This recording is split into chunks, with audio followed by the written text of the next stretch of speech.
तो बच्चों आज के इस लेक्चर में हम लोग बात करेंगे द्रवदाब के नियम means loss of liquid pressure. तो आइए देखते हैं द्रवदाब के नियम क्या है।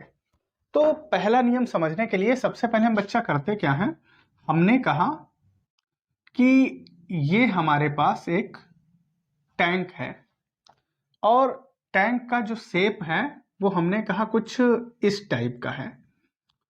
आप बना लीजिए, ये इस टाइप का हमने बना दिया। आप देख पा रहे होंगे ये इस टाइप का बना हुआ है बच्चा। और इसमें है क्या, इसमें जो है हमने कहा एक लिक्विड भरा हुआ है या सीधे कह लो द्रव भरा हुआ है। ठीक है, आप कुछ भी ले लीजिए, इसको यहां से ओपन कर दीजिए चाहो तो। ये हमने ओपन कर दिया तो आप देख रहे होंगे बच्चा, इसका ये जो नीचे वाला हिस्सा है, अब देखिए यहां पर कुछ इस शेप में द्रव भरा है, यहां इस शेप, यहां इस शेप, इस शेप। अब हमें क्या करना है, हमने एक क्षैतिज तल ले लिया, ये वाला, इसका हम कह सकते हैं कि पात्र की तली का हमने ये तल ले लिया। इस तली पर चाहे यहां से आप देखिए इस शेप से, चाहे इस शेप से, इस शेप से, इस शेप से, अब इस वाली तली पर किसी भी शेप का जो लिक्विड है मींस द्रव भरा है, वो इसके प्रत्येक बिंदु पर जो दाब होगा बच्चा, वो क्या होगा, समान होगा। तो देखो वही हमने लिख रखा है, क्या लिख रखा है कि किसी द्रव के भीतर, तो हमने पात्र लिया, पात्र में क्या भरा, द्रव, द्रव के भीतर एक ही क्षैतिज तल में, तो ये हमने नीचे वाला ये हिस्सा क्या, क्षैतिज तल इसका कंसीडर किया, एज्यूम किया, मतलब मान लिया, तल में स्थित सभी बिंदुओं पर द्रव का दाब क्या रहता है, समान रहता है। या यूं कह लो कि कोई लोटा ले लो, बाल्टी ले लो, उसमें पानी भर दो बाल्टी में, तो देखिए बाल्टी का शेप तो कुछ इस टाइप का होता है, ताकि आसानी से आपको समझ आ जाए, इस टाइप का। अब आप देखेंगे ये जो जल भरा है तली पर क्या होगा, हर जगह द्रव का दाब क्या होगा, समान होगा। इस प्रकार भी कह सकते हो। तो पुनः एक बार कि किसी द्रव के अंदर या भीतर अगर हम कोई क्षैतिज तल एज्यूम करते हैं, मतलब मान लेते हैं, तो क्या तल में स्थित सभी बिंदुओं पर जो द्रव का दाब रहता है वो सदैव क्या रहता है मेरा लाल, समान रहता है। क्या रहता है, समान रहता है। दूसरा, फिर से चित्र बनाओ। हमने कहा ये कोई पात्र है, क्या पात्र को है, कोई पात्र है, और पात्र में हमने कोई पिंड डाल दिया, या एज्यूम करो बेलन है या कुछ भी है, ऐसा सोचो। ठीक है, अब देखिएगा अब होगा क्या, ये बेलन, बेलन कहां जाएगा, नीचे जाएगा। या तुमको ऐसे समझ ना आ रहा हो, मार्कर ले लो, ये हल्का होता है, पानी के ऊपर तैरेगा, पानी पर मार्कर रखो ताकि तुमको बेहतर समझ आ जाए बच्चा। तो ये मार्कर रखो, तो मार्कर देखिए नीचे कहां लगा रहा है, बल लगा रहा है, लेकिन ये मार्कर रुका हुआ है। क्यों, अब ये क्यों रुका हुआ है, यानी कि इसके ऊपर क्या लग रहा है, एक बल लग रहा है। क्या लग रहा है, द्रव जो है वो बल लगा रहा है।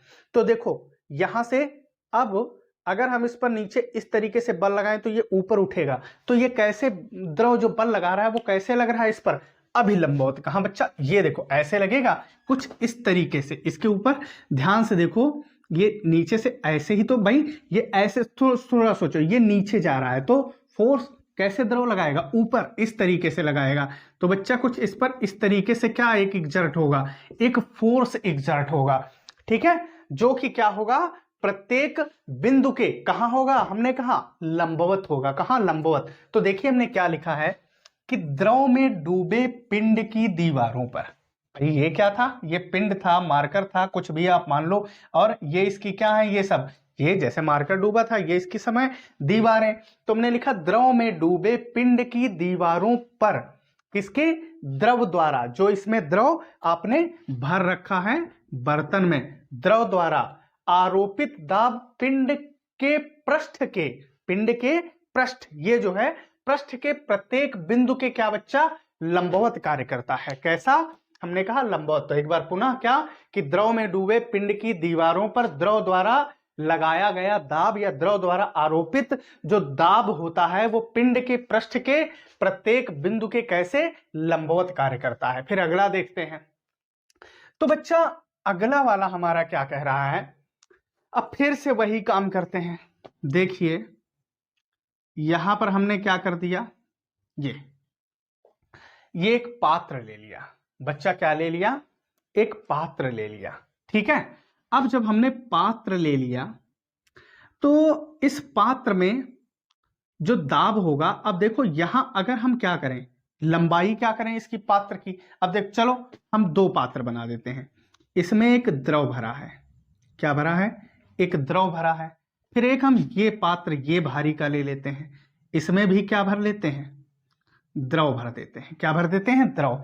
अब अगर तुम देखो इस बर्तन का तो ये बच्चा कैसा है, मुक्त सिरा है, यानी कि ऊपर वाला।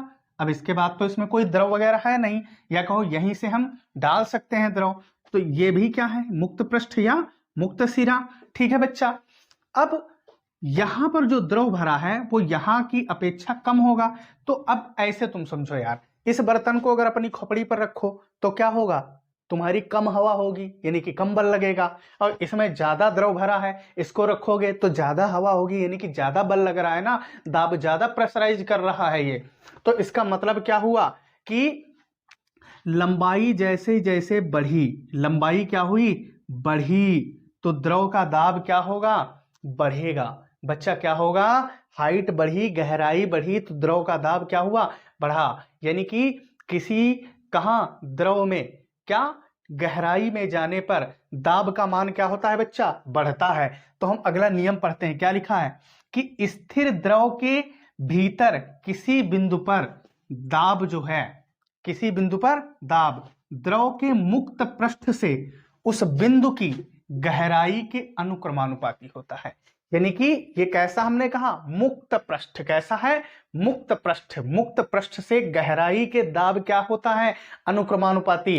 यानी कि ये उस पर डिपेंड करेगा कि पृष्ठ, मुक्त पृष्ठ से जो आप गहराई ले रहे हैं वो कितनी गहराई मान रहे हैं, उस हिसाब से द्रव होगा। क्योंकि बच्चा आपको क्या पता है कि जल की गहराई में प्रत्येक 10 मीटर जाने पर, हमने क्या कहा, 10 मीटर जाने पर एक वायुमंडलीय दाब क्रिएट होता है। कितना, एक वायुमंडलीय। तो अगर मुक्त पृष्ठ से 10 मीटर गए तो एक वायुमंडल, 20 गए 2, 30 गए 3, समझ आ रहा है ना। तो जितना ही हम गहराई में जाएंगे वायुमंडलीय दाब बढ़ेगा।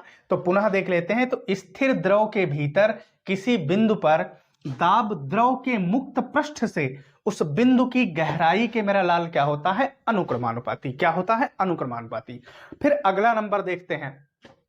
तो देखना दाब जो होता है द्रव के घनत्व के क्या होता है, अनुक्रमानुपाती। मतलब अगर कोई बर्तन में द्रव भरा है तो यह भी देखना पड़ेगा कि उस द्रव का घनत्व कैसा है। अब बच्चा समझने के लिए थोड़ा सोचो, बहुत आसान एग्जांपल देंगे आपको। ये इसमें पानी भरा है, एक बर्तन है, और थोड़ा तुमने कहा कि हमने थोड़ी देर के लिए कह दिया, वैसे तो लीटर में माप लेते हैं लेकिन मान लेते हैं समझने के लिए। इस बर्तन में 1 किलोग्राम पानी भरा है। कितना पानी भरा है, 1 किलोग्राम पानी भरा है। अब क्या करो, 1 किलो शक्कर ले लो। क्या करो, 1 किलो शक्कर ले लो, ले लिया, और 1 किलो शक्कर इसमें घोल दो। तो अब क्या होगा, द्रव यानी कि तुम्हारा जो है वो गाढ़ा हो जाएगा, यानी कि इसका घनत्व तो क्या होगा, बढ़ जाएगा। यानी कि अणु जो हैं वो क्या आ जाएंगे, घनत्व तो मतलब घना, यानी कि पास पास। तो इसके अणु जो हैं वो अब पास पास हो जाएंगे। तो अब 1 किलो था, 1 किलो चीनी का शरबत बना दिया, तो इसी का वेट बच्चा क्या हो गया, 2 किलो हो गया। कितना हो गया, 2 किलो हो गया। अब क्या करो, 2 किलो इसमें और चीनी घोल दो, तो ये और गाढ़ा हो जाएगा, और गाढ़ा हो जाएगा। अब इसी का वेट देखोगे तो बच्चा मेरा क्या हो गया, 4 किलो हो गया। क्या हो गया, 4 किलो। बर्तन वैसे ही है, बर्तन क्या है, वैसे है, लेकिन वेट यहां क्या हुआ, बढ़ता हुआ जा रहा है। इसका मतलब क्या हुआ कि पानी 1 किलोग्राम, अब 1 किलोग्राम शक्कर घोल दिया तो इस पानी से ये क्या हो गया, इसकी डेंसिटी इस वाले द्रव की ज्यादा हो गई, इसकी और ज्यादा हो गई, यानी कि निष्कर्ष क्या निकला? अब जो जब ज्यादा डेंसिटी हुई तो 4 किलोग्राम वाला अगर किसी खोपड़ी पर रख दोगे तो उसकी और हवा होगी, 2 किलोग्राम में कम, 1 किलोग्राम में बहुत ही कम होगी। तो इसका मतलब क्या हुआ कि घनत्व जो होता है वो दाब के क्या होता है? अनुक्रमानुपाती। जैसे जैसे घनत्व बढ़ा दाब भी बच्चा क्या हुआ? बढ़ा। क्या हुआ? बढ़ा। तो वही हमने लिखा है कि किसी द्रव का दाब उसके घनत्व के क्या होता है? अनुक्रमानुपाती। यानी कि दाब P जो है वो घनत्व रो के क्या होती है? द्रव के घनत्व रो के अनुक्रमानुपाती होती है। तो बच्चा ये थे हमारे द्रव दाब के नियम। अब जैसे कि हम उदाहरण दे देते हैं आपको एक दो। तो आपने देखा होगा कि गोताखोर जो हैं वो समुद्र में जब डुबकी लगाते हैं तो धातु का कवच पहन लेते हैं। क्या मेरा लाल पहन लेते हैं? धातु का कवच पहन लेते हैं। क्यों? तो देखिए ऐसा क्यों होता है। तो जैसा कि अभी अभी हमने बताया कि सोचो ये है समुद्र। अब समुद्र में जब गोताखोर कूदेगा तो वो अंदर जाएगा। क्या होगा? अंदर जाएगा। कहां जाएगा? अंदर जाएगा। और जब अंदर जाएगा तो हमने कहा कि प्रति 10 मीटर जाने पर एक वायुमंडल दाब कितना लगेगा? एक वायुमंडल दाब लगेगा। तो जब फिर 10 मीटर 2, फिर 10 मीटर 3, 4, तो ऐसे वायुमंडल का जो दाब है वो उसके शरीर पर क्या होगा? बढ़ता जाएगा। अब तुम ही सोचो कि तुम्हारी खोपड़ी के ऊपर पहले हम 5 किलो बांट रखें, फिर 10 किलो बांट रखें, 30 किलो रखें, 40, 50, तो एक समय ऐसा आएगा कि तुम्हारा शरीर जो है वो हड्डियां तुम्हारी टूटने लगेगी और तुम क्षतिग्रस्त हो जाओगे। यानी कि यह भी हो सकता है कि आप डैमेज ही हो जाएं बिल्कुल। तो ऐसे सोचो जो जल में यार वो कूदेगा तो जब अंदर बढ़ेगा तो वायुमंडलीय दाब बढ़ेगा तो उसके शरीर को क्या पहुंच सकती है? क्षति पहुंच सकती है। क्या मेरे बच्चा पहुंच सकती है? क्षति पहुंच सकती है। क्योंकि हमने कहा प्रति 10 मीटर जाने पर एक वायुमंडलीय दाब बढ़ेगा। तो अब अगर वो धातु का कवच पहन करके कूदता है तो जब धातु का कवच पहनेगा तो होगा क्या? अब जब वो गहराई के अंदर जाएगा तो वायुमंडलीय दाब तो लगेगा लेकिन वो धातु के कवच पर लगेगा। तो गोताखोर क्या रहेगा? सुरक्षित रहेगा। तो बच्चा यही कारण है कि गोताखोर जब कूदते हैं समुद्र में या डुबकी लगाते हैं तो धातु का कवच पहन करके लगाते हैं। दूसरा एग्जाम्पल देते हैं कि बांध की दीवारें तुमने देखी होगी, कहीं पुल या पुलिया आप देखना, जहां पुल बना है वहां देखना या बांध को देखना, उसकी जो दीवारें ध्यान से देखना बच्चा, बांध की वो नीचे मोटी होती हैं। क्या होती हैं? नीचे का आकार मोटा होता है जबकि ऊपर का जो आकार होता है वो पतला होता है। तो ऐसा क्यों होता है? तो अभी अभी आपने देखा भाई बांध है तो जाहिर सी बात खूब गहरा होगा, और गहरा अभी तुमने देखा कि 10 मीटर जाओ तो एक वायुमंडलीय बढ़ गया। अब अगर वो बांध मान लिया 100 मीटर गहरा है तो कितना? 100 वायुमंडलीय दाब लगेगा। कहां? द्रव की तली पर। जहां द्रव भरा है सबसे ज्यादा दाब कहां लगेगा? द्रव की तली पर लगेगा। तो अब एक चीज बताओ, ऊपर की तुम भारी भरकम बना दो, नीचे की बना दोगे अगर पतली, तो क्या होगी? वो दीवारें फट जाएंगी, बांध क्या होगा? फट जाएगा। तो इसलिए जब सारा का सारा द्रव कहां? तली पर फोर्स अप्लाई करेगा, क्योंकि बहुत ज्यादा फोर्स अप्लाई करेगा, तो इसलिए अगर नीचे की दीवारें मोटी बना दोगे ऊपर की पतली तो द्रव की तली पर संपूर्ण दाब लगेगा। तो वहां पर होगा क्या?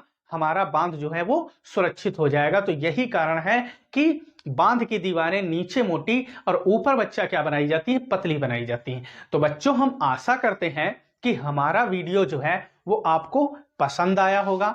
अगर हमारा वीडियो आपको पसंद आया है तो बच्चों वीडियो को लाइक करिए, शेयर करिए और चैनल को सब्सक्राइब करिए। और आज के इस लेक्चर में बस इतना ही। मिलते हैं अगले लेक्चर में। धन्यवाद।